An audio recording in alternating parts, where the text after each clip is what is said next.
Hey y'all, thanks for listening to Killer Queens. Or KQ if you're nasty. Welcome to the show where two 90s loving country chicks gab about true crime and tell each other to talk to the hand because the face ain't listening. I'm Torella. And I'm Tori. And we're sisters who have always loved true crime and decided to turn that obsession into a show with a light take on the topic. Kind of like diet true crime, it's all the flavor and fewer calories. Now with our show, you'll get true crime, 90s nostalgia, and a few four-letter words sprinkled in. Because I always say that Polly Pockets and true crime go together like peas and carrots. Be sure to check out our case submission form on our website at killerqueenspodcast.com and follow us on social media and YouTube. Now grab your Surge, your 3D Cool Ranch Doritos, and your kitten surprise, and let's get into the episode. This podcast contains discussion of child murder and pornography. Listener discretion is advised. On January 21st, 2006, Priscilla Materazzo called the local police. She couldn't get in touch with her daughter, Rachel Entwistle, or her son-in-law, Neil. The couple had a 9-month-old baby named Lily, so Priscilla was growing increasingly concerned. She'd been to their house, but had no answer. A family friend also stopped by the Entwistle home for a scheduled dinner, but there was no sign of the family anywhere. Police did a quick search of the house, but found nothing out of the ordinary. The next day, Priscilla filed an official missing persons report on her daughter and her family. Police returned to the house for a further search when they noticed a smell coming from the master bedroom. Under the covers, they found the deceased bodies of 27-year-old Rachel and her baby Lily. Neil was nowhere to be found. Had Rachel murdered her own child, then turned the gun on herself in a deep state of postpartum depression, or had Neil Entwistle fled the home after brutally murdering his family?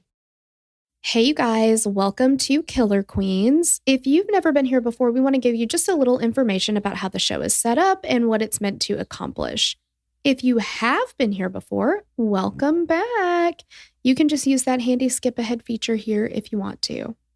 We want to give a message to friends and family of the victims. We know that there may be someone involved in the case who might listen one day, and we want you to know that our intention is to only bring awareness to this case.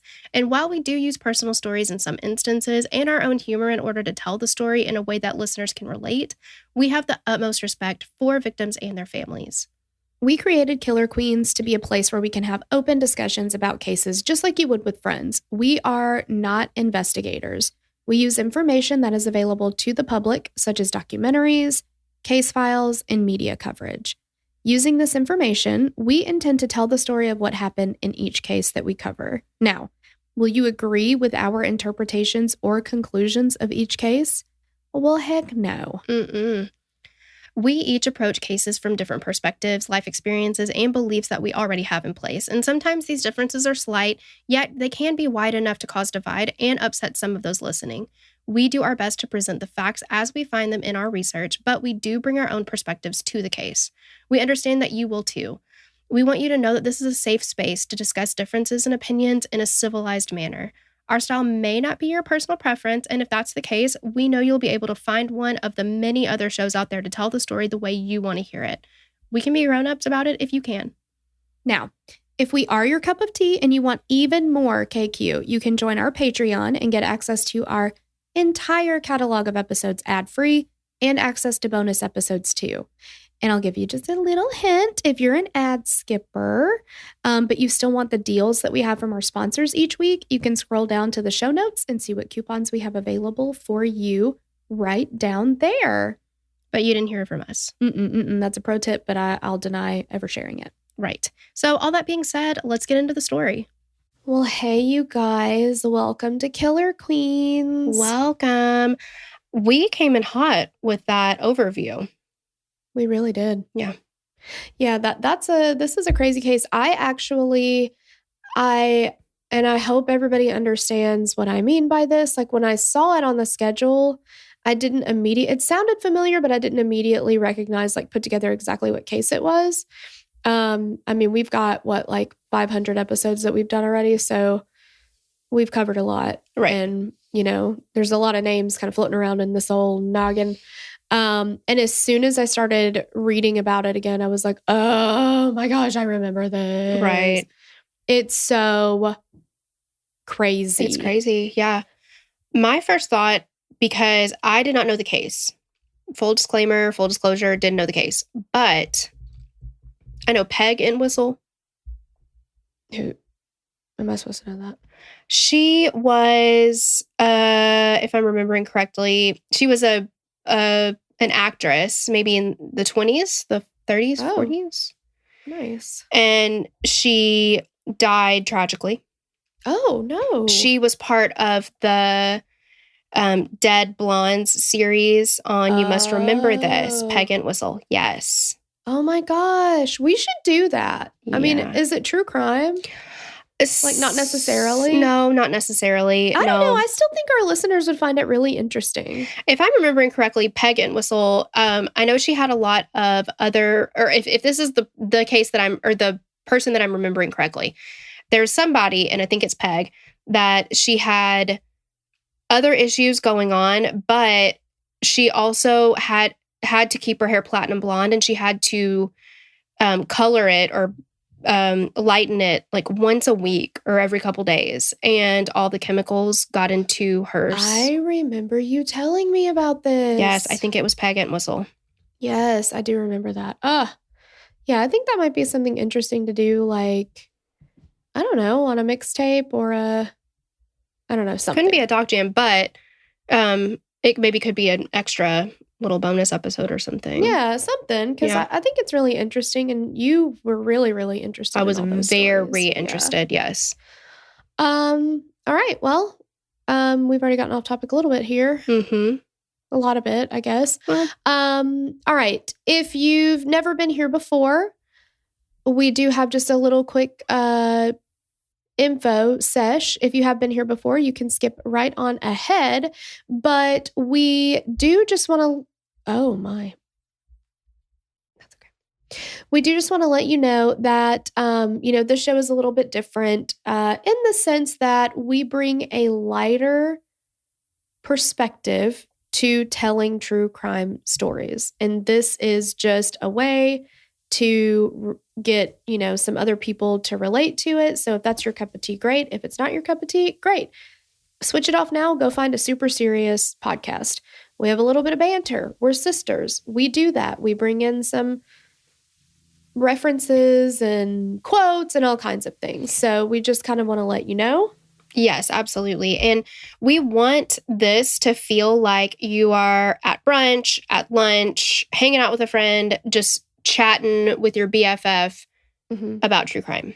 Yes. So, while we do use some humor to tell the story in a way that listeners can relate, we have the utmost respect for victims and their families. You are never going to hear anything disrespectful to them. You may not agree with our interpretation of the case. You may not agree with how we feel about the case. That's totally fine. We can be adults if you can. Yes.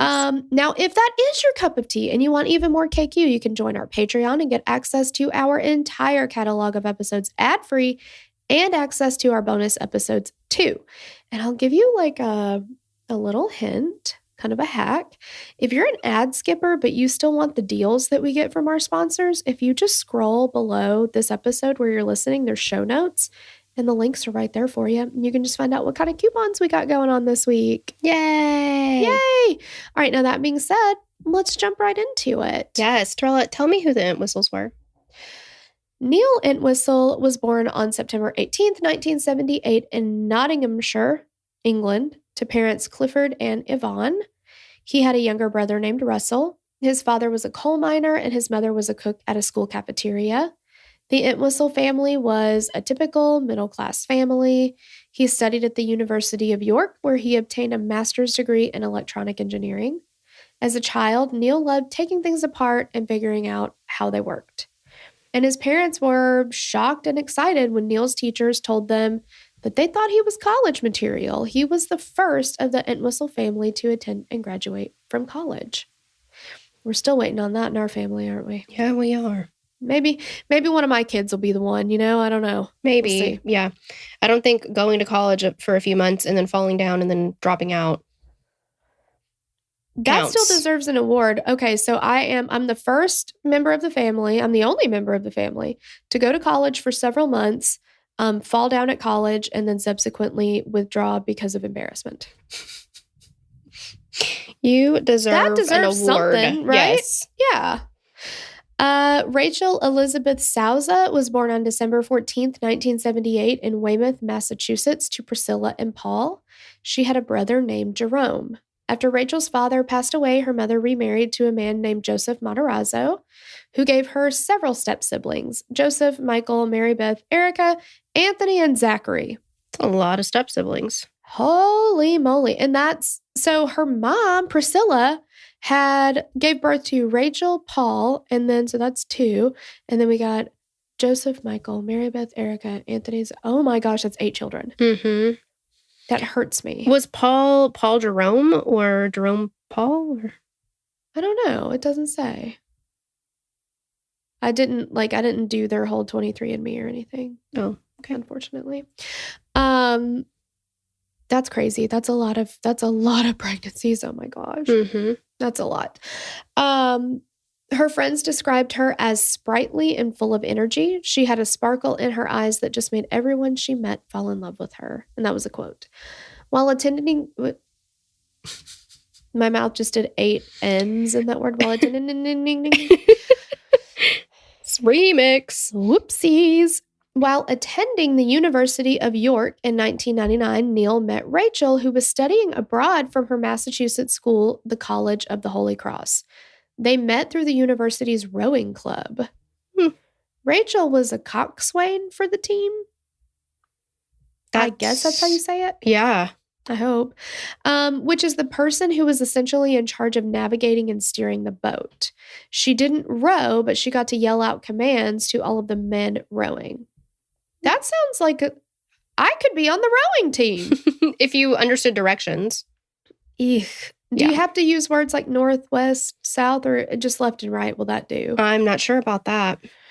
Okay, well, I finally found my sport. A sport that I don't have to catch or throw a ball. I don't have to do any work at all. I can just yell at people. Boom. You do have to have a sense of direction, like I said, but I'm proud of you. Figure that out. Yeah. Yeah. Thank you. Thank you. Maybe I'll get a scholarship for rowing. Just kidding. Absolutely not. Yeah. One of the students who rowed with them said that Neil was pretty quiet and was kind of more of a homebody, while Rachel was that like outgoing, bubbly, more positive person. You know what Paula Abdul says? Opposites attract. Opposites attract. I know. And Neil just threw it right down the GD toilet, didn't he? Yes, he did. I guess you don't throw it down the toilet. Yeah, it depends on who you're talking to. I guess that's true. Flushed it down the toilet. Ben did throw my clothes in the toilet. See, that's what I was going to say. Your children have thrown stuff down the toilet. So that's true. All right. So I stand by that. Throw it down the toilet. Yes. She was described as something of a novelty due to being American. This is really funny because like here, if somebody, comes over and they have, like, I'm thinking of Love Actually when... What is this? Colin? Bottle? Yes, yeah. Exactly. Yes. And he comes over and they're just like asking him to say words because they're like, oh, he's British. It's Colin Frizzle. Frizzle. He's got a big knob. God of sex. Yeah. So it's like, I don't know. It's funny to me to think about that being the other way around, where like overseas that like being American would be exciting to people because it's just like, big whoop fun for us. Yeah. It's just kind of funny to think about it the other way around. The men's rowing squad really liked having her on the team. Great. Rachel and Neil soon developed a relationship and appeared to be a very loving couple. She described him to her friends back in the U.S. as her knight in shining armor. Mm-hmm. Her friends approved of Neil and said that they often saw him opening doors for her. He truly seemed to adore her. So she had to go back to Massachusetts by the end of the summer in 2000 to finish her senior year at Holy Cross. She graduated in 2001, and she literally turned right back around and went right back to England, where she enrolled in a teaching program, and she and Neil picked up right where they'd left off. Like they spent the least amount of time apart as humanly possible. Mm-hmm. They were like scooper duper in love. In 2002, Rachel began teaching drama in English at a high school, and Neil worked in computers at IBM and Kinetech. I guess it's just a bunch of Qs. I don't know. Yeah. The couple's relationship blossomed, and the two were finally married in the city of Plymouth, Massachusetts in August of 2003, with a ceremony in England following shortly after. And Rachel loved being a teacher. She seemed to be really, really happy. Neil created a website for the couple to post photos to share with family and friends since they were still living in England. I guess this was like before like you could really use Facebook for that, because this was Facebook even a thing in 03? I know there was a don't think it time was. when it was just for college students, and you had to put where you attended college to even get a Facebook account. I feel like that was like 06, 07. So Facebook might not have been a thing quite yet. Maybe not. So I was like, why did he have to build his own website? This is just even the days older I get, the more it hurts my feelings when I look back at stuff and I'm like, dear God, that was 20 years ago. I know. Well, God. but I mean, MySpace was a thing and you could upload photos there. Mm-hmm. But old people couldn't really do the MySpace, could they? I guess not. Probably couldn't do the Facebook either. So yeah, there you have it. Websites. But I mean, also designing your own website in 2003, that was tough. Mm-hmm. I mean, I designed my own travel agency website, like travel agent website when did I live in California? 07? And that shit was hard. I bet. Like you had to HTML code. You couldn't get a Squarespace or a Wix or whatever. Like, yeah, it was hard. So, I mean, that's a lot of work just to be able to like share pictures. And that was kind of a novel, I would think, idea at the time. On April 9th, 2005, Neil and Rachel welcomed their first daughter, Lillian Rose, and they nicknamed her Lily Bean. A few months after Lily's birth, the family moved to Massachusetts so they could be closer to Rachel's family. And when they first moved there, they moved in with Rachel's mother and stepfather. But on January 12th, 2006, the Entwistles moved to their own home in the town of Hopkinton, which is about an hour from Rachel's parents' house. Rachel parent house. Sound like a toddler. Exactly.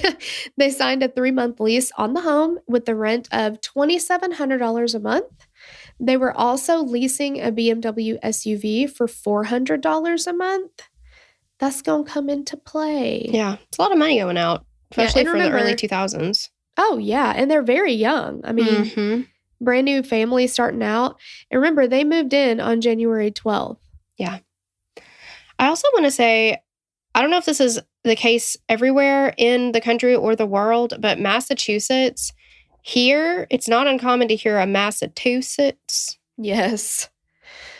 Massachusetts. I don't know how I feel about it. I don't understand why. There ain't no T there. Mm-mm. But anyway. On Saturday, January... God, why do I suck so bad after lunch? On Saturday, January 21st, 2006, Priscilla, Rachel's mother, called the local police at 8:25 p.m. She told them that she was unable to get in touch with her 27-year-old daughter. Priscilla said that she was supposed to have lunch with her that afternoon, and she'd gone to the house in Hopkinton, but nobody answered the door, and she couldn't reach Rachel or Neil on their phones. Priscilla left a note on the door and drove back home. She was worried, but she didn't become overly concerned until later that evening.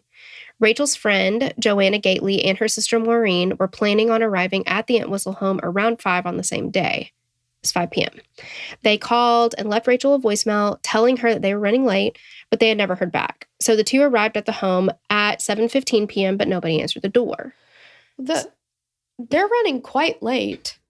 Over 2 hours late, yeah. They're like, hey, girl, we're supposed to be there at 5. We're running just a little behind. And then they get there at 7:15. 2 hours later, yeah. Yeah, like, that's exceedingly late to my friend, but okay. But it didn't really matter because they weren't there and didn't answer.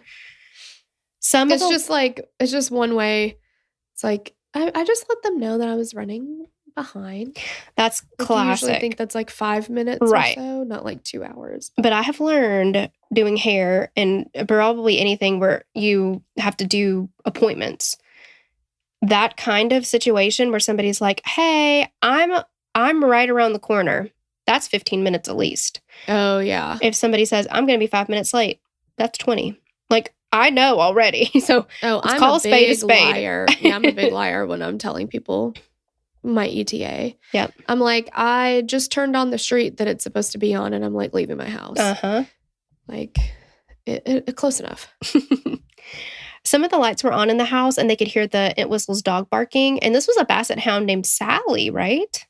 Yeah. Cutie. Cutie. They tried calling Rachel, but she didn't pick up. They called Priscilla and told them they were concerned about Rachel, Neil, and Lily. Priscilla, now worried about her daughter, son-in-law, and granddaughter's safety, called the police. Patricia told the investigator, Priscilla. Yep. Okay. You're right. Priscilla told the investigator over the phone that both she and Joanne had spoken with Rachel on Thursday, 2 days prior, and everything seemed normal. They'd made plans for the Saturday, and the officer told Priscilla that they'd send someone out to the Entwistles' home. She advised them that Joanna and Maureen were still at the house, and they were hoping that the family would arrive. I do appreciate, again, these are adults, over 18 years of age. They're in their 20s. I do appreciate that the police were really nice to them on the phone. Yes. And they were like, oh yeah, what's the name of that complex, that neighborhood they live in? They're like, yeah, that's the name of it. And they're like, okay. Well, we'll send somebody over. Don't worry. We've just heard it so many times being like, well, they're adults. They can do whatever they want. You gotta wait 24 hours. And being quite dismissive. But this guy, because I have heard the call from Priscilla to the police, and she's explaining it's Joanna and her sister Maureen, but he gets mistaken. He thinks that it's Rachel's sister Maureen, and he's like, okay, so you're saying it's Joanna and then Rachel's sister Maureen? And she's like, no, it's not Rachel's sister, it's the friend's sister. Oh, I apologize. Yeah. He's so nice. He's so nice. I have to fight everything in me to not try to do it, because I love a Massachusetts it's accent. I just tried to think about it in my head, trying to say how he said, let you know about something in your data. Okay, I can't do it. Anyway, your data. It's great. Yeah, and I always, because I can't remember what he said. It was something, smart or something like that. I can't remember. I always want, instead of smart, it's whatever. But I want to do it so bad, and I know that I'm awful at it. Yeah. I know that I'm not good at it. I am. I've had quite a bit of practice between yesterday and today, but sure. Yeah, and don't even get me started if I watch The Town. Nope. I love that movie. Nope. Can't handle it. Okay. So, 2 officers, including Sergeant Sutton, made their way to the house where Joanna told them that it was very unlikely that the couple would leave their dog alone for this long. There was no movement through the windows, and nobody answers when officers knocked. They decided to enter the home and pick the lock on the front door, and they found that the family's vehicle was missing from the garage. Nothing appeared abnormal on the main floor, but there were a few lights on along with the TV, and the dog was in its crate. Upstairs, the bathtub was filled with water and a few toys. There was classical music playing on the radio in Lily's room, and the officers stepped into the master bedroom where they saw a large white comforter piled in the middle of the bed.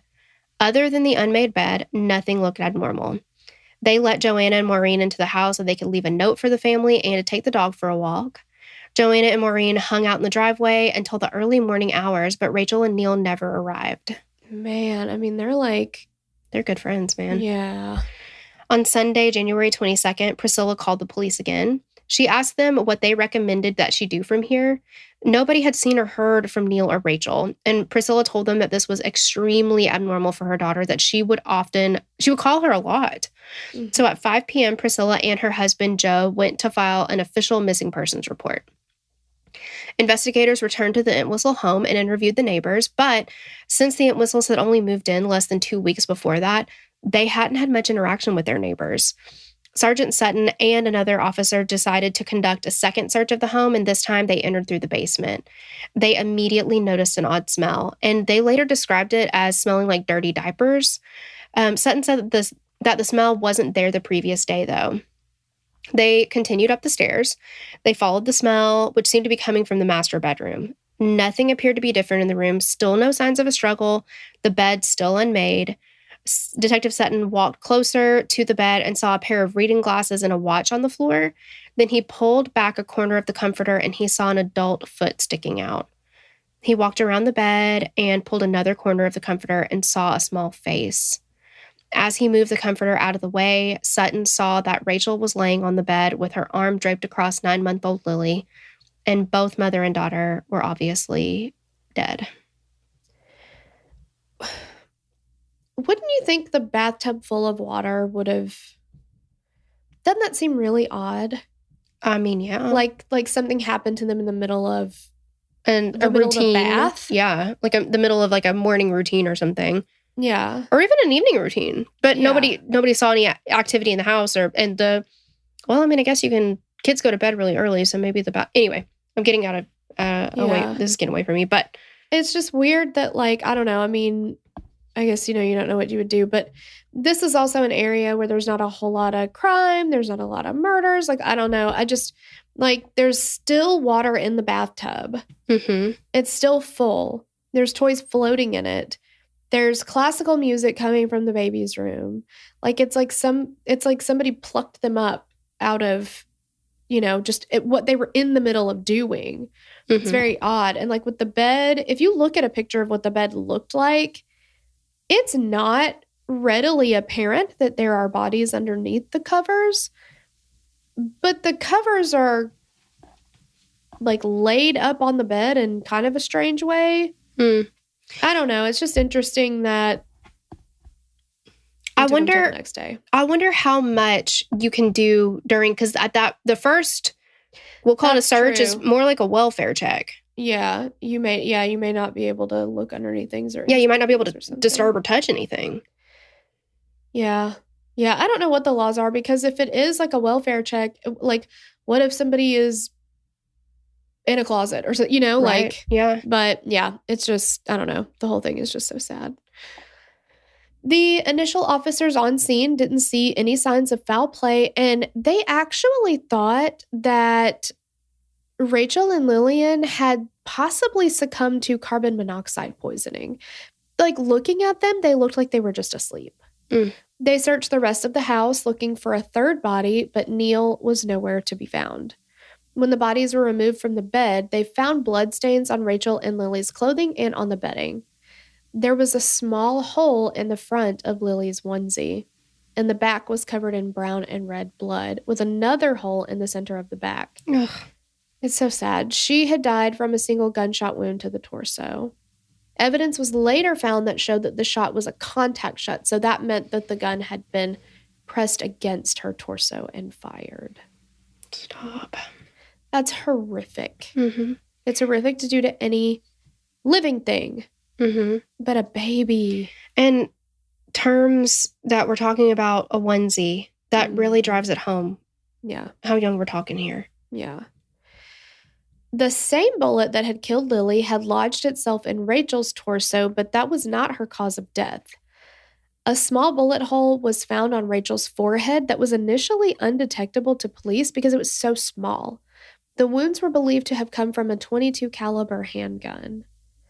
Like, I did not realize how teeny tiny those bullets are. I didn't either. I don't have a lot of experience with guns or bullets or anything, but I mean, they looked right at her and didn't see that in her forehead. It's crazy. That is insane, yeah.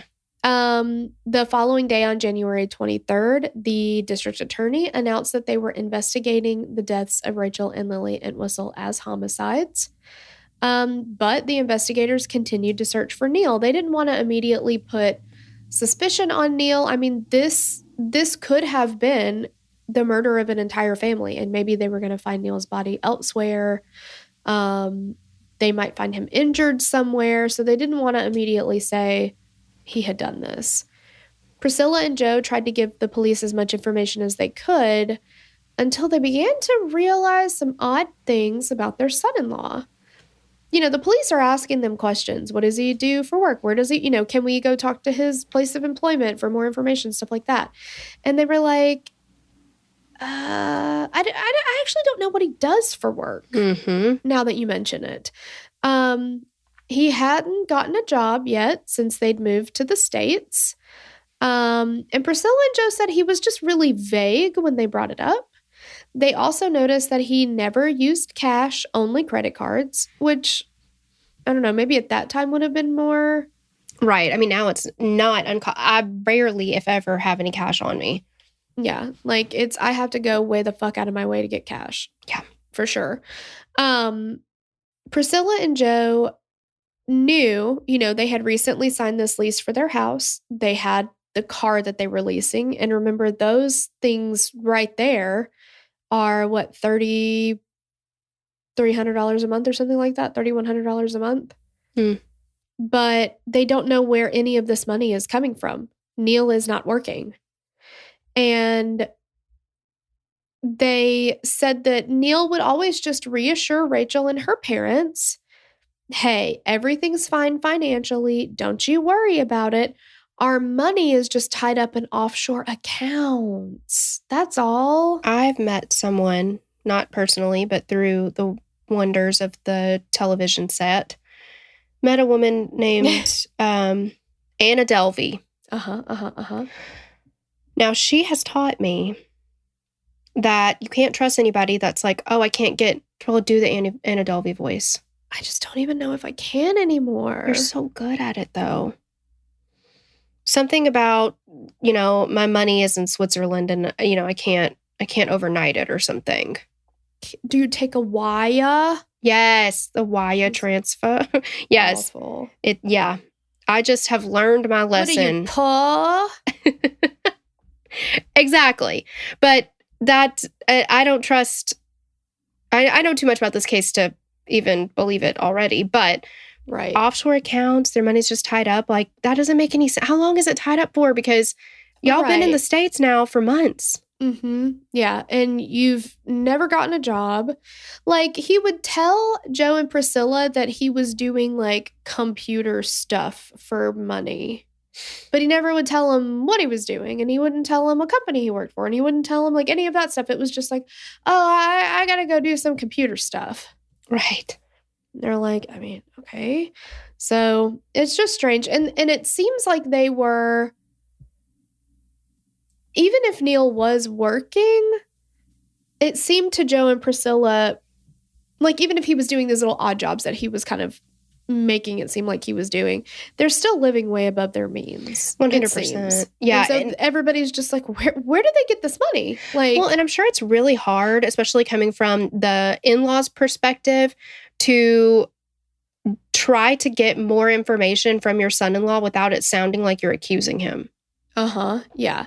Well, and the house that they lived in was not like some teeny little house. I mean, it was a good sized house that had a nice yard. Like, it was in a really nice area. I wonder why they ended up leaving. I mean, I can understand it's not the most fun probably to live at your in-laws' house, but you got it pretty much made. You've got built-in childcare. Exactly. Yeah. You can save money while you're there. Yeah. I mean, I think it was a status thing for Neil. Like, no, I've got this. Look at what I've got. Look at what I'm doing. I think that only really works if you are actually achieving it and paying for it. And exactly, that's the kicker there. I mean, I'm going to pull a quote from it, chapter 1. It's really sad to watch a paper man crumble. Oh, yeah. I said it. Okay. Investigators were able to locate the family's SUV. It was parked in the lot at Boston Logan International Airport, and the keys were locked inside. They also found that at 5 a.m. on January 21st, the day that Priscilla had first contacted police, Neil had purchased a one-way plane ticket to London. When he got to London, he got a rental car. He drove around aimlessly for 800 miles. And then he stopped at a hotel that was about an hour from his parents' home. Why? What the fuck? Yeah. Now, assuming that Neil was at his parents' house in Worksop, England, police contacted him immediately. So we have a little bit of this phone call to play for you guys. His dad answers the phone first, and they're like, hey, I'm looking for Neil Entwistle. Is he there? And his dad is kind of weird on the phone, don't you think at first? Yeah. He's like, hang on a second. Whoa. I'm the father here. Yeah, I'm the father. And he's like, okay, cool. I'm glad you're his father. I don't need to fucking talk to you. I need to talk to your son. And he's a grown up. Yeah. And he almost acts like he has this like a hint of almost like he doesn't want to put him on the phone. And then he goes, hang on, and puts him on. Yeah. I mean, he says it all British like, but you know what I mean? Yeah, it's much more eloquent and beautiful than the way you just said it. But exactly. Yeah, you can tell that there's some reservation and hesitation to give Neil the phone. Mm-hmm. Yeah, definitely. But, I mean, whatever. Keep talking because I'm going to ruin it. Yeah, okay. It's going to get ruined. Don't ruin it. So he gives the phone to his son. So Neil gets on the phone, and this is Trooper Robert Manning. I love Robert State Manning. Police. I love him. I love all of the troopers and all of the detectives in Massachusetts. Okay, yes, of course. Now, what Manning is wanting to do is to notify Neil Entwistle that, oh my gosh, I'm so sorry to tell you this, but your wife and daughter are dead. But go ahead and just listen to his reaction. Hi, is this Neil? It is, yes. Neil, this is Bob Manning. I'm a trooper with the Massachusetts State Police. Hi. How are you? Well, I'm calling you because we have some bad news about your wife and your daughter. yeah. We responded to the house and that they're deceased. Yeah, Do you know that? I did. You did. Yeah. Can you talk to me for a few minutes? Yeah. Okay. So you're telling me he knew about it? Okay, what in the world? Just the way that he's like, because when he's like, yeah, I need to let you know about some awful news or some sad news or something about your wife and daughter, and he goes, yeah. And Yeah, like, he does that a lot. Yeah. Yeah, and he's like, you can hear him just be totally taken aback, and he's like, okay, and so he goes on and tells him, and then he's just like, that they're dead, and he's like, yeah. It's Neil's reaction is almost like, yeah, and do you have something important to tell me, or what are we you doing interrupted my day for this? Exactly, and he's like, okay, so you already knew that, and he's like, yeah, I already knew that. So he's like, how? Yeah, can you please talk to me because I need to know, like, how do you already know that? Mm-hmm. How do you know that? What happened? So Neil tells him, okay, we got up Friday morning. I left to go run some errands. He said that, like, he had to go to the computer store or, like, look at some computer equipment or something. Yeah. Again, vague. But he needed to go get some stuff. He had gotten up and he said Rachel was still asleep while he fed Lily her breakfast. And then Rachel got up. Well, he said that he put Lily in the bed, which was normal. He would put her in the bed. Then Rachel would put Lily to bed in her room. She would sleep until whatever time, but then she would, like, get up and do her morning routine, take a shower, clean up, stuff like that. That's right. So he had fed her the breakfast and then put her back in bed with Rachel, right? Yeah. Okay. So then he leaves and he says when he gets back home around 11. And that's kind of his normal, whatever normal is for them, routine was quite confusing because he stumbles over his words the entire time. So confusing. And, like, at one point, because, Trooper Manning is like, okay, is that normal? Is that, like, what normally, whatever. And he's like, well, we didn't really at one point he says we didn't really have a routine. And then he's like, we had this dedicated routine all the time where we would wake up at like 7. Rachel would go back down for about 30 minutes at 9. I'm sorry, Lily would go back down at 9 for 30 minutes. That's impossible. And then at noon, she'd go down for 2 hours. Why would you put a baby down if they get up at 7, then 9, then 12?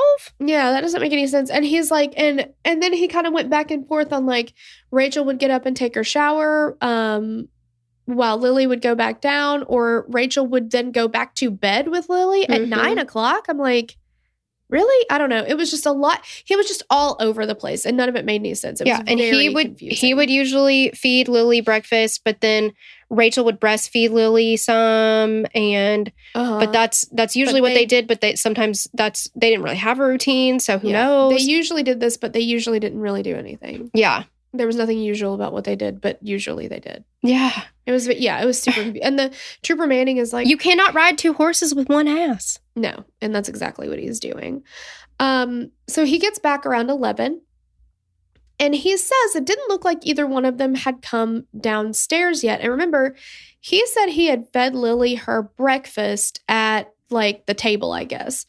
He makes a point to say that initially he'd been pretty pissed at Rachel because she didn't bother to come down and clean up. Yeah, he's like, I mean, what was she doing for these 2 hours? Yeah.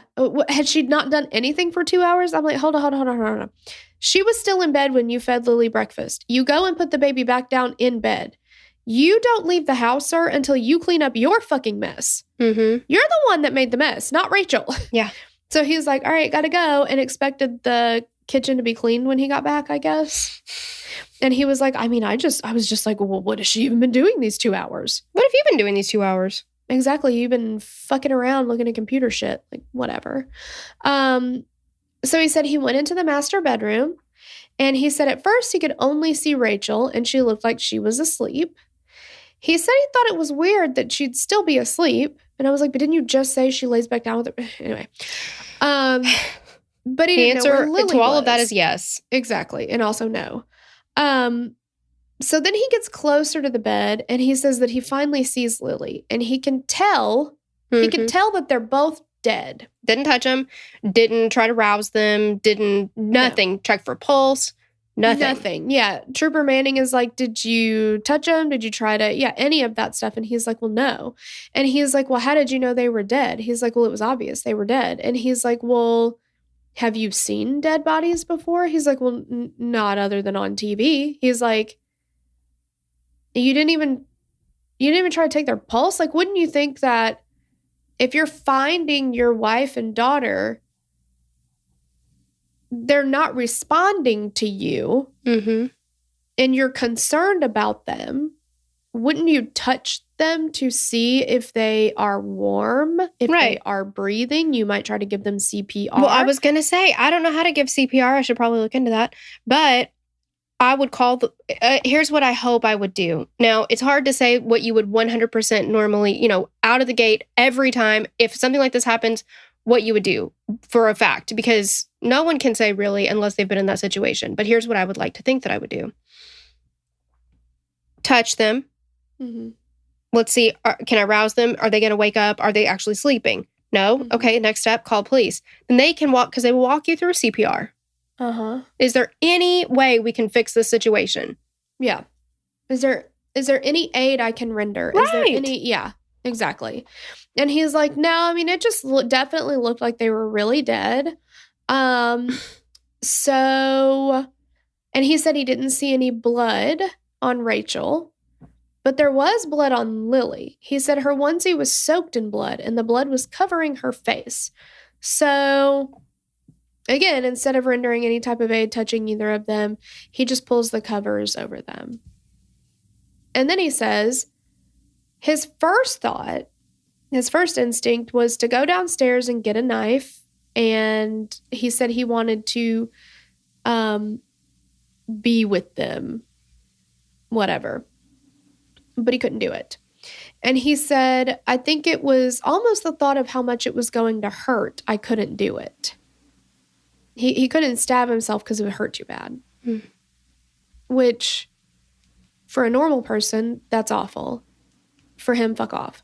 Mm-hmm. So he said, and then I realized what I needed to do was let Priscilla know. So he says he gets in the family's SUV. He drives toward Priscilla and Joe's house. And as he drove, he's like, you know what? And then I started thinking, like, Joe keeps guns in the house. So maybe I could use one of those to end my life. I could just get a gun. When he got to Joe and Priscilla's house, he realized that he didn't even have a key. Neil said that they had a copy of their house key on their car key, but Rachel must have taken it off. So he didn't have it. So he couldn't get into the house. So he just kind of sat there for a while. Then he drove around for a while to try to find Priscilla's work, but he got lost and he couldn't find it. So he just drove around some more. And then he said he just wanted to go somewhere to clear his head. And he just sort of ended up at the airport, accidentally, really. Yeah. He pulled into the parking area for a while, and he said that he'd wanted to let his emotions out, but he just couldn't cry. So he gets out of the car, he walks around for a while, and then he goes in and he buys a ticket home. Okay. So, and again, I can't say what I would do. And we do a lot of, you can't crucify or prosecute somebody just for the way they act. I get that all day long. If your first thought, let's say he's telling the truth, which he's not, but let's say he is. If your first thought was, I got to call Priscilla, not the police, which And honestly, I can't tell you which order I would do that in. Call loved ones first or call police. Those two make sense to me to get those mixed up.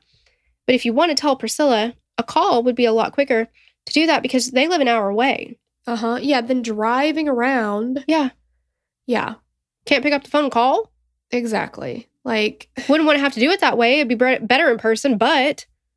Right. But if you need to get that information out quickly, then a phone call is going to be a hell of a lot faster than wandering around for 2 hours. Yeah. And hoping you run into her. Right. Somewhere in the state of Massachusetts. Then eventually never, ever getting the information to her. Yeah, just being like, well, I did everything I could. Can't get this info to her, so I'm just going to leave the country. Right. I mean, people 200 years ago did a better job of getting information to other people. Well, yeah. And Trooper Manning is like, I'm just really, really, really, really confused as to why you didn't at any point call 911, not even try. And he's like, I don't know. I didn't think to call police. I don't know why I did things the way I did. I just couldn't get my head clear to think about it.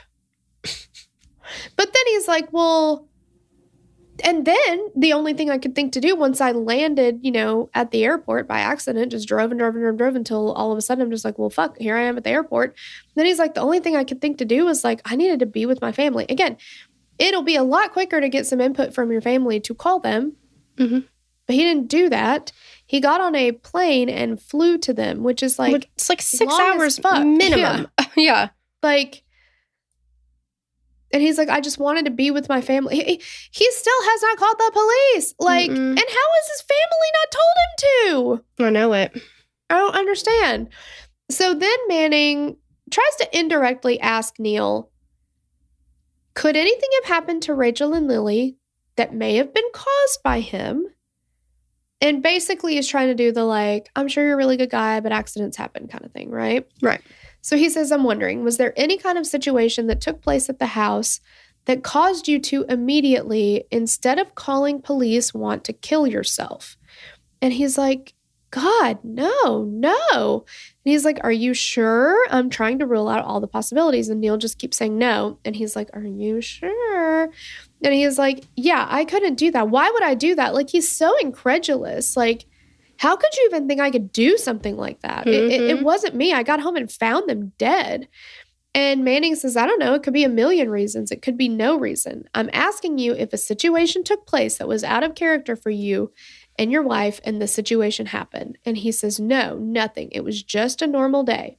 It was a normal day. But like,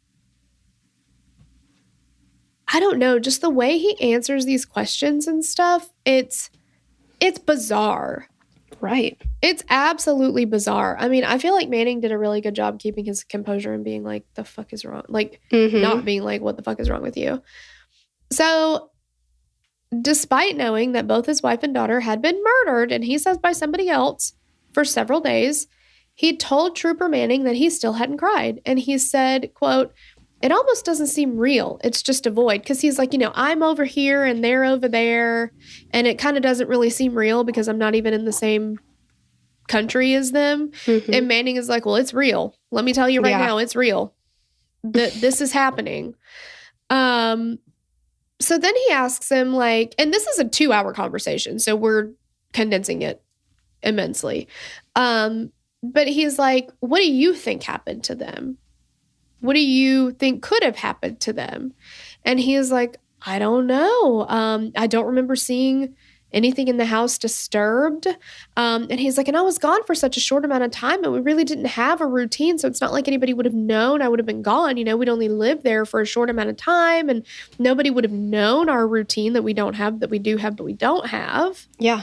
So, like, how could anybody know to come in right then? Yeah, right when I leave. And he's like, I just don't really see how someone could have killed them.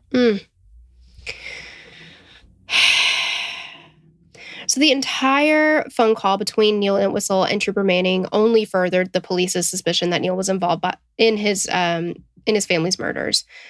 I think that is maybe an understatement, but yeah, absolutely. I mean, I think that like solidified, like, we are 100% sure he did it. Yes, absolutely. So inside of the family's BMW parked at the airport, investigators found Neil's laptop. The first concerning thing found on the computer was evidence that Neil had been selling fake computer equipment on eBay. And I think that's bad. That's bad. Yes. There were a lot of emails from people who'd purchased items from Neil but never received anything. From even more concerning were the emails and multiple websites that they'd found Neil had been visiting. So some of these websites were called Naughty Nightlife, Hot Local Escorts, and Adult Friend Finder.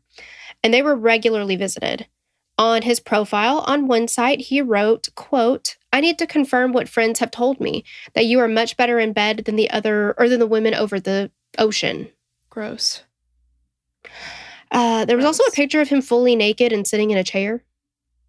Yeah, and I can't tell if he blurred this, like, if he did the blur job on it. The blur job, wow. You know, like where it's pixelated. No, I get what you're saying. It's like The Sims, but yes. But I just don't, because the blur job, it's like blur job. Oh, yes.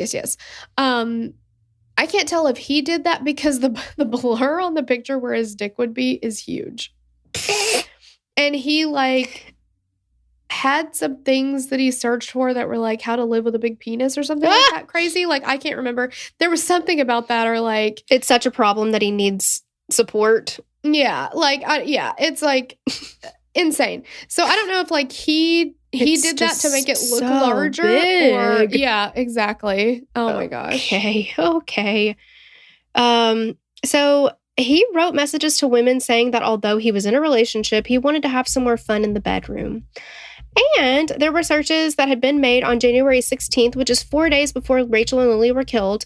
Someone under the username ENT or INT asked Google, quote, "How to kill with a knife." Police found a file full of collection notices addressed to the Entwistles from when they lived in England. But Neil's parents aggressively denied that their son had anything to do with the deaths of his wife and baby. Aggressively is such an understatement. Mm-hmm. In fact, they told police that they suspected that Rachel was suffering from postpartum depression that was getting increasingly worse. On February 1st, Rachel and Lily were laid to rest in the same coffin at St. Peter's Church in Plymouth, Texas. In Plymouth, Massachusetts. Oh. I was like, yes, Texas. Did you just accept it? Because you didn't even get on to me. In Plymouth, Massachusetts. Neil's name was not mentioned in their obituaries. They weren't mentioned, or he wasn't mentioned during the service or on their graves. Priscilla decided to use Rachel's maiden name of, is it Souza? Souza. Sure. I'm not totally sure the correct pronunciation. I know. Hopefully, I don't even remember how I said it. You said Souza. Okay. Priscilla decided to use Rachel's maiden name of Souza for both her daughter and granddaughter. So just a quick question. Do you guys think that Neil traveled back to the United States to attend the funeral? Sure. Hell no, he didn't. He didn't do it. He did, however, send a single orange rose and a single white lily with a note reading, quote, "My orange rose and my lily forever, or for always, XOXOXO. Okay, well, that's the same. Yeah. That's the same as actually going to your daughter and wife's funeral. I had a friend who had a death in his family. I had never met the person who passed. And personally, I did not know what I was doing when I ordered these flowers. I somehow managed, the price seemed right. I ordered the biggest display of funeral flowers of all times. It's actually kind of embarrassing. I didn't know how big they were going to be. Oops. I did more than this man did to someone that I didn't even know, because it was a friend of mine, than he did his own wife and daughter. I'm just saying. I mean, yeah. Okay, I found what the penis thing was. I'm sorry. Okay. So he ran all these scams. So like he sold the fake, stuff, computer, never sent it, on eBay. He also had He had some websites. One was a porn hosting website called millionmaker.co.uk, which claimed to make subscribers $6,000 a month within 6 months, and deephotsex.co.uk, a live sex website. Hot sex. Oh, yeah. That's the kind of sex I like. And then, under the pseudonym Mark Smith, he sold various book titles from one of his companies, including the best-selling 600 famous cheesecake, fudge, and truffle recipes, and the Big Penis Manual. And in parentheses, it says, no pills, no pumps, no surgery. Big Penis Manual. Is this something that you read and then your penis becomes larger because of reading? How does that happen? I don't know.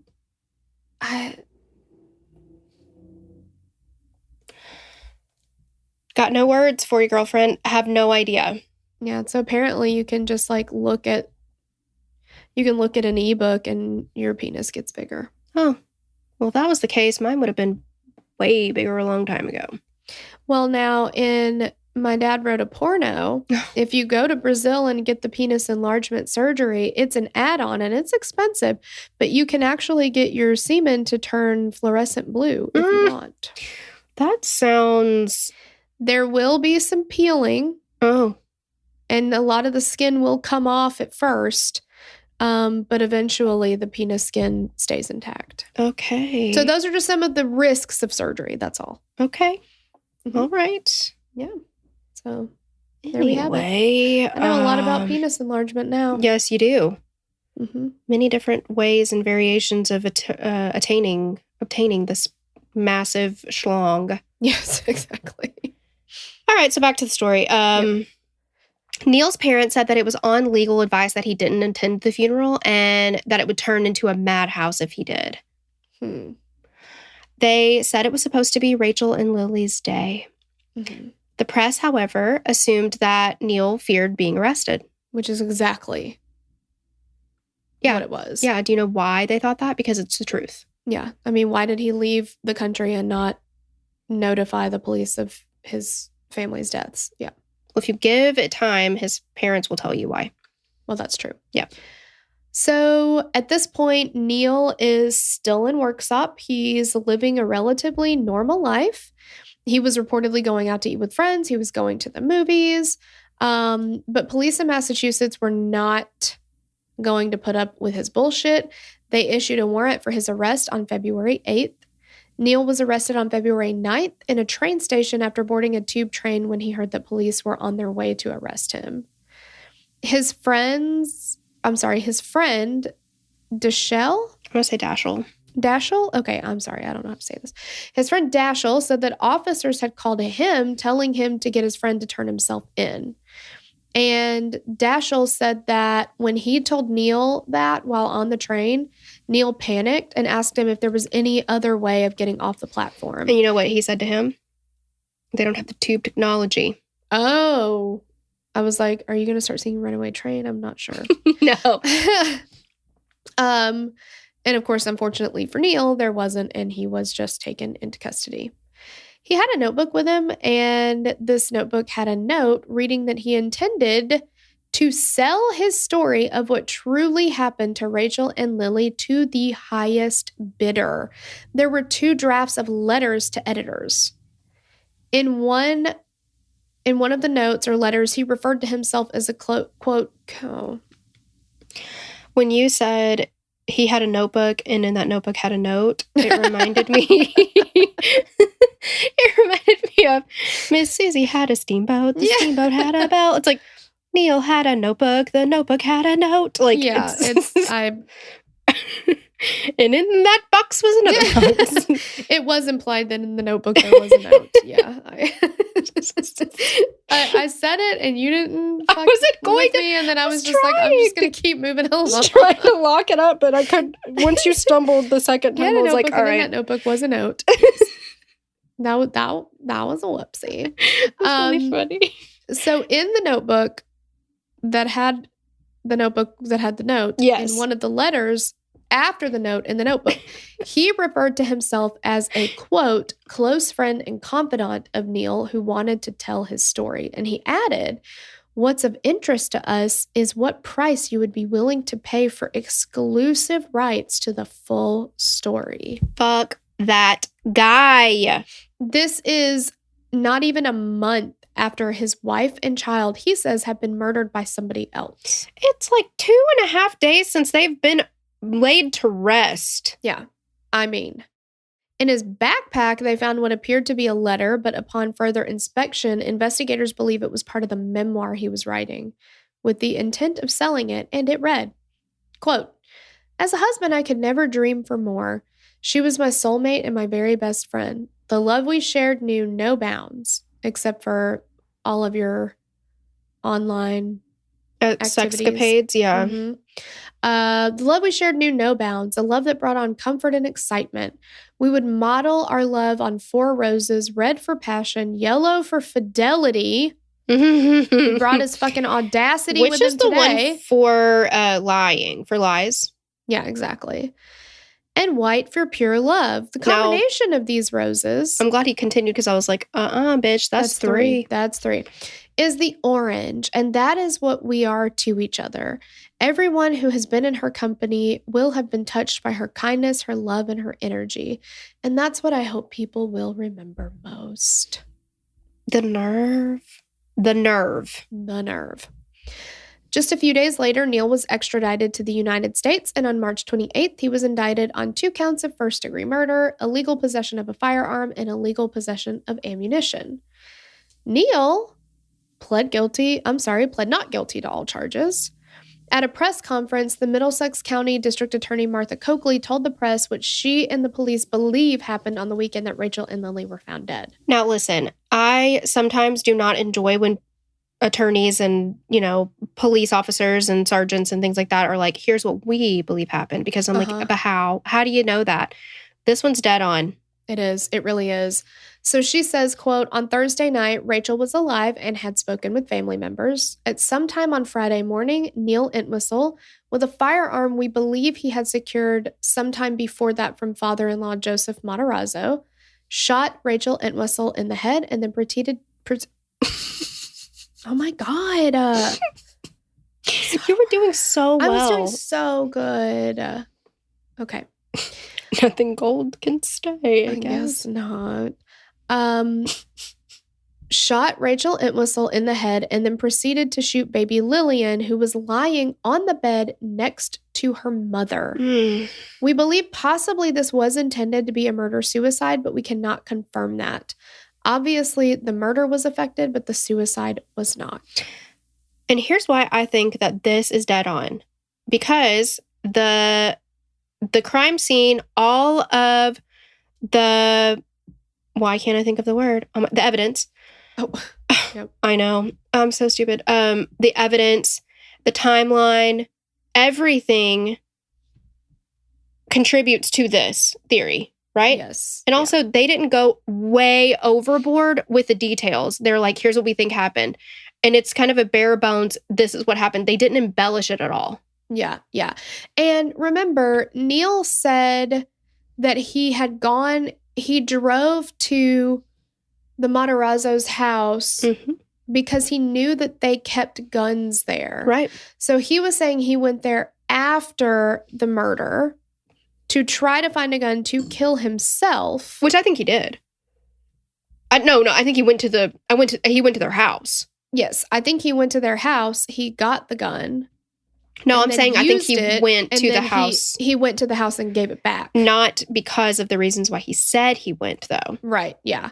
I think he went there and put it back so they wouldn't notice that it was gone. 100%. But I think he used her mother and stepfather's gun to kill them. Absolutely. And he knew, that's the easiest place for him to get a gun. And he has a key to their house. And he knows their schedule and when they work and when they don't. And he used to live in the house. Yeah. There were several postponements of Neil's trial requested by his defense attorney, citing a need for more time to analyze evidence, including DNA results and other lab results. In 2007, the judge ruled against the defense's motion to suppress evidence collected during and after the finding of Rachel and Lillian's bodies. Neil was held without bail in the Middlesex County Jail until his trial finally began more than 2 years later on June 2nd, 2008. Okay. We forgot to tell you your window open scale. Mm-hmm. If you're new to KQ, we let you know, because basically a lot of these cases are so infuriating that you're going to want to throw all your shit out the window. None of your stuff's going to be left. And just a quick disclaimer as well. If somebody is in your house, you can love them with everything you've got. Sure. Once the rage and the anger overcomes you, their asses are out the window. And that they can't blame you because your hands are tied. What are you supposed to do? Absolutely. I mean, Everything's they're gotta wrong go. place, wrong time. Exactly. Wrong place, wrong time. And they'll be fine. They can just walk back in, only to be pitched right back out again, but still. Exactly. So you're going to want your windows.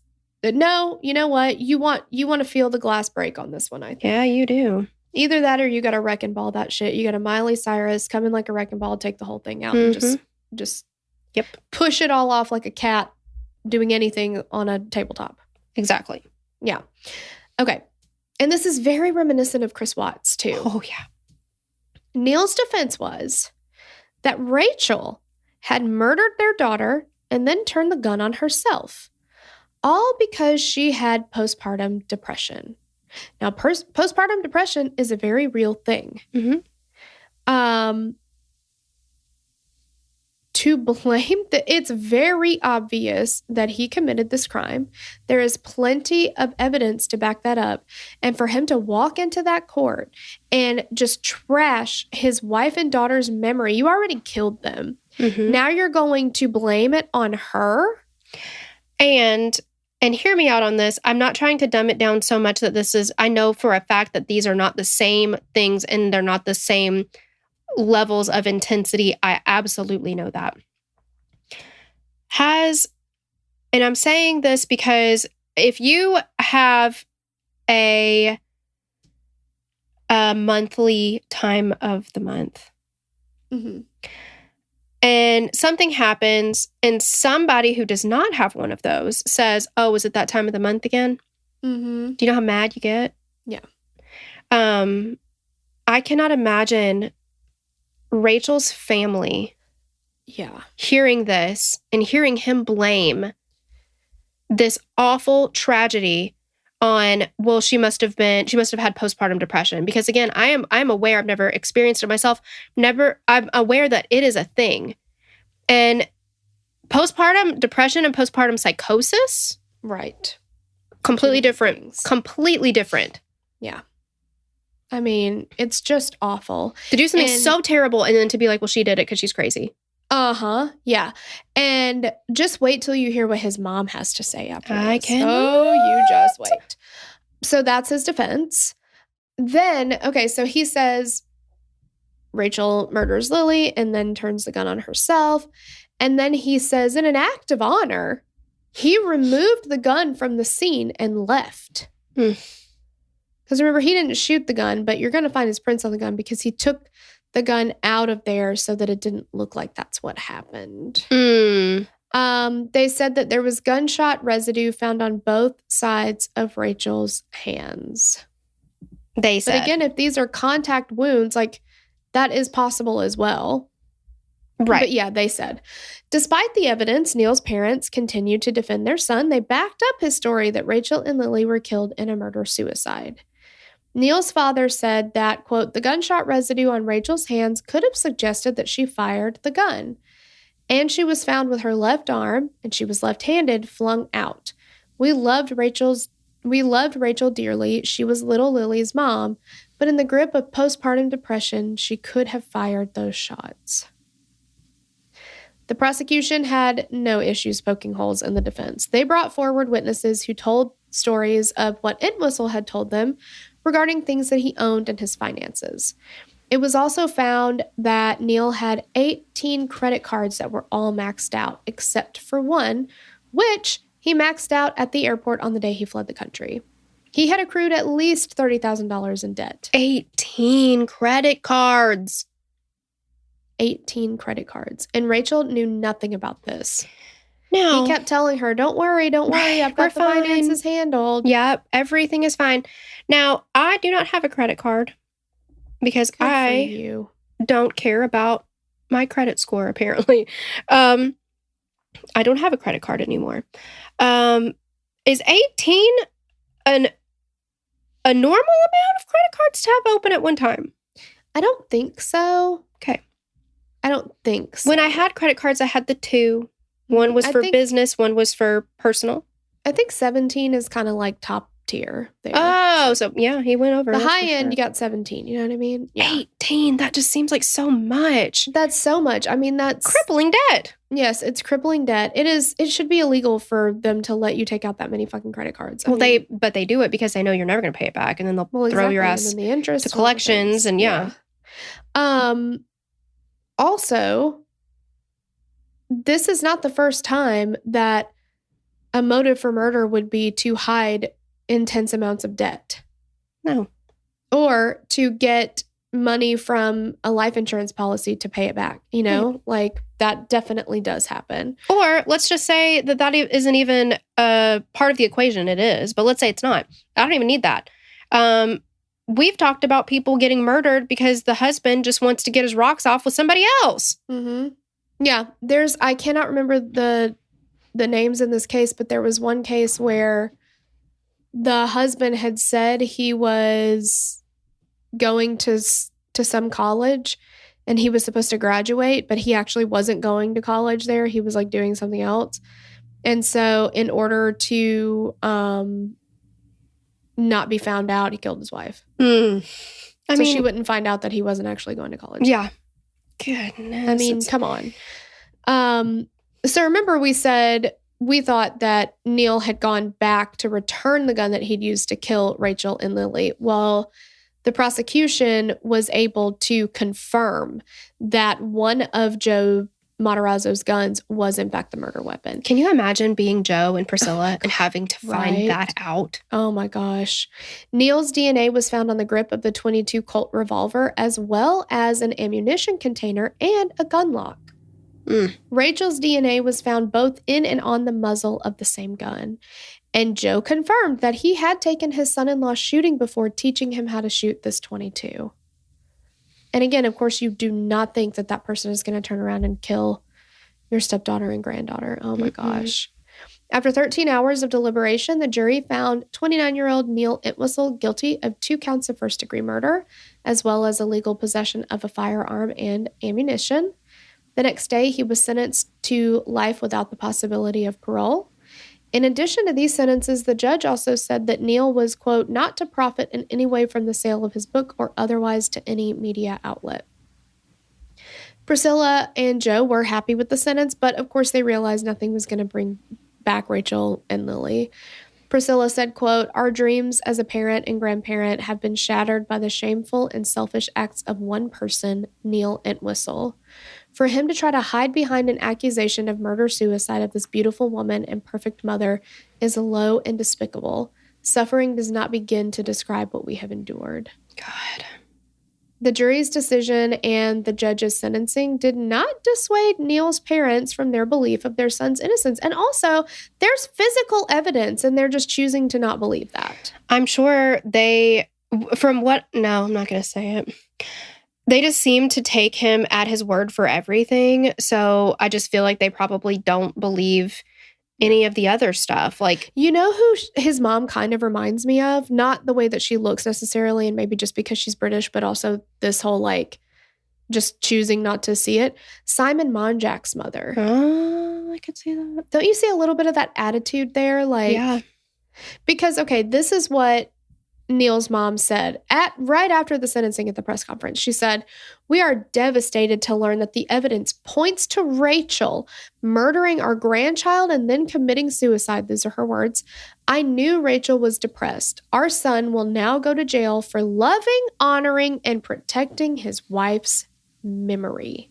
I am glad that I am where I'm at right now because I would slap someone in the face. There's no one in here for me to slap. I cannot with her. Oh my gosh. What a spit in the face. To Rachel, to Lily, to the family. Yes. no evidence points to Rachel having done this at all. It all points to your son. Mhm. And remember, he's the one, Mom, that said he took the gun away. His DNA is all over where it would be if he pulled the trigger. Mhm. And then he brought it back to Joe and Priscilla, but he lied about that. And he also, like, all of his friends in London, he told them that he did in fact drive over to Joe and Priscilla's house, that Priscilla was home, and he let her know that they were dead before he left. He's lying all over the freaking place. Yeah, like, come on. Yeah.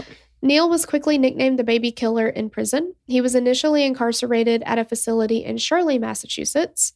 In December of 2008, Neil was transferred to a medium security prison in Bridgewater due to multiple threats on his life. Neil reportedly shaved his head in order to join a white supremacist gang who promised him security in prison. Yikes. However, he was then told by the gang's leader that, quote, it was just a prank, that his life was still very much in danger. A correctional officer said that he overheard a member of the white supremacy gang say to Neil, it's a nice gesture on your part, but we're still going to kill you. That's one heck of a goof.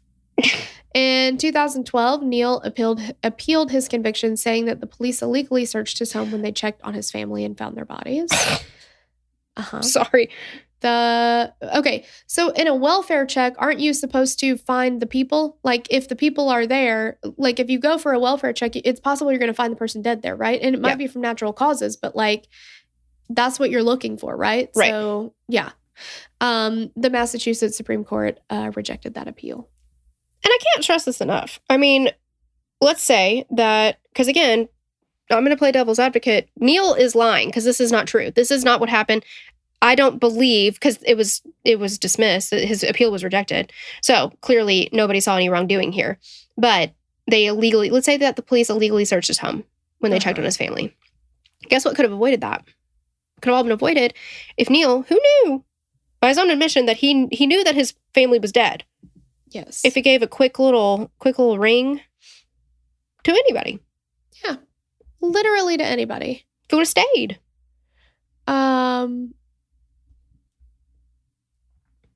You know, there are things that could have been done, right? Yeah, mistakes were made. Mistakes were made. Sucks to suck, Neil Entwistle. Yeah. Did we forget to thank Madison for this? Yes, we did. Oh, God, I'm so sorry. Thank you to Madison for writing this one up. And thank you to Chris Carpentier for suggesting it. Yes, thank you so much. Yes, and that's the end of the case, you guys. Let us know what you think, what your thoughts are about it. How much stuff you threw out of your own window. Exactly. Yeah, all the things we want to know. Yes, but thank you so much. We love you, and we will catch you on the next episode. Bye. Bye. Okay, you guys, it's shout-out time. Yippee. Yeah, but Tori, what's the real name of what this time is? Fucking your name up. Yeah, we've been doing it week after week. We're just fucking them up. Mm-hmm. And here we go. Some of our newest patrons who are, and at this point, I mean, you're asking for it, right? Yeah. You know, it's going to happen.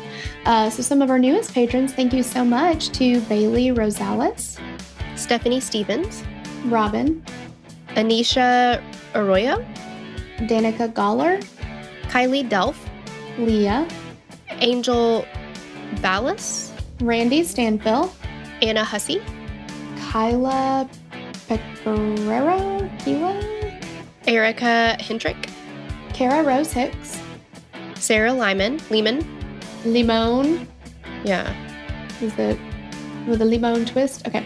Liliana Jensen, Tuesday Walker, Minx, Monica Lynn, Elizabeth, Tina Yurdasev, Shayla Brayley, Megan Barnhart, Sarah Sunshine Santino, Marky Burcham, Natalie Smith, Nadalyn Reyes, Beverly Lynn, Sarah, Tara Kubina, Kayla Lindquist, Courtney Simbeck, Tara Shirley, Abby Condiles, Kat Dixon, Amber Moore, Jessica Gaylord, Christy Murphy, Savannah Thomas, Stephanie Stewart, Blackhand Reeves, Michaela Petria, Cuppy and Moofs, Kieran Welsh, Ashlyn, Leah Spearman.